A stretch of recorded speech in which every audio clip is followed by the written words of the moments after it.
एक खूबसूरत सा जंगल था। उस जंगल के एक पेड़ पर रानी चिड़िया और मानो चिड़ा रहते थे। रानी चिड़िया बहुत ही सीधी सादी और भोली थी, लेकिन मानो चिड़ा चालाक और कामचोर था। रानी चिड़िया के मन में कुछ भी खोट नहीं था। मानो चिड़ा तो कुछ भी नहीं करता था और रानी चिड़िया को भी मना करता रहता था। एक दिन सुबह सुबह रानी चिड़िया और मानो चिड़ा भोजन की तलाश में गए, पर दोनों पक्षी को एक भी दाना नहीं मिला। दोनों पक्षी को बहुत ज्यादा भूख लगी थी। दोनों पक्षी भोजन खोजते खोजते भोजन की तलाश में दूसरे जंगल में चले गए। दोनों पक्षी को दाना दिखाई दिया और झट से वो जमीन पर आ गए। नु जी, आप ये भोजन खा लीजिए, आपको बहुत ज्यादा भूख लगा होगा ना। ठीक है रानी जी, मैं खा लेता हूँ, लेकिन आप क्या खाएंगे? मेरी चिंता मत कीजिए आप, मैं अपने लिए भोजन खोज लूंगी। ये तो थोड़ा सा ही भोजन है, इसमें से तो कोई एक ही खा सकता है ना। फिर उसके बाद मानो चिड़ा बहुत खुश हो जाता है और बोलता है, अरे वाह, मेरी पत्नी कितनी अच्छी है, अपना भोजन मुझे दे दी। और तो और मुझे ज्यादा मेहनत भी नहीं करना पड़ा। मैं इसी तरह नाटक करता रहूंगा और मुझे मुफ्त के भोजन मिलता रहेगा। अरे अब मुझे भोजन खा लेना चाहिए, नहीं तो रानी चिड़िया फिर मेरा भोजन मांगने लगेगी। ऐसा बोलकर मानो चिड़ा अपना भोजन जल्दी से खा लेता है।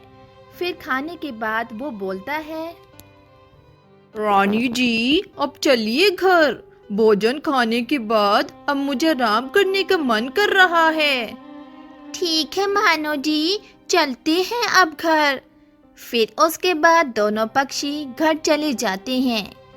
ए जी सुनते हैं, मानो जी घर तो आ गए, पर मैं अभी क्या खाऊं भोजन, मुझे तो बहुत ज्यादा जोर से भूख लगी है। तो मैं क्या करूं रानी, भोजन तुम नहीं खाई हो तो जाओ तुम अकेले भोजन की तलाश में, मेरे पास रो मत यहाँ, समझी तुम, मुझे आराम करने दो। इस तरह से बात सुनकर रानी चिड़िया बोलती है, मानो जी आप ऐसे क्यों बोल रहे हैं, आप भोजन खा लिए ना, पर मैं तो भूखी हूँ, मुझे बहुत ज्यादा भूख लगी है मानो जी। तो अब जाओ भोजन की तलाश में, तो अब यहाँ क्यों हो मेरे पास? फिर उसके बाद गुस्से से रानी चिड़िया वहां से चली जाती है एक पेड़ पर और बोलती है, मैं इनके लिए इतना कुछ करती हूँ, पर मेरे लिए ये कुछ भी नहीं करते हैं। फिर रानी चिड़िया अपने लिए भोजन की तलाश में वहां से निकल जाती है। वो उड़ते उड़ते दूसरे जंगल में चली जाती है। तभी उसे एक स्ट्रॉबेरी का पेड़ दिखाई देता है।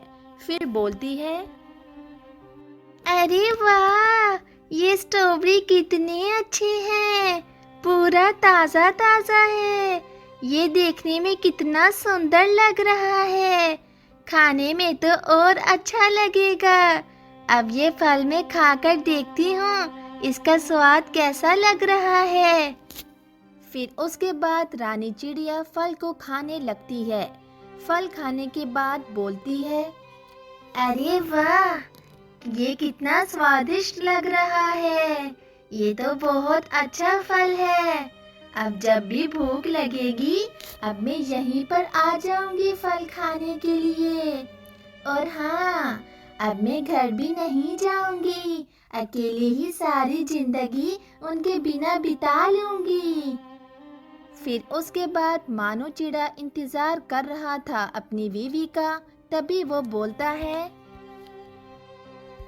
अरे ये अभी तक कहाँ रह गई है, अभी तक नहीं आई है, लगता है ज्यादा ही गुस्सा हो गई है, अब उसे मनाना ही होगा, अब जाना पड़ेगा उसके पास। फिर मानो चिड़ा अपनी बीवी के पास जाता है और बोलता है उससे, रानी चिड़िया तुम मुझसे ज्यादा ही गुस्सा हो, अब से मैं ऐसा नहीं बोलूँगा।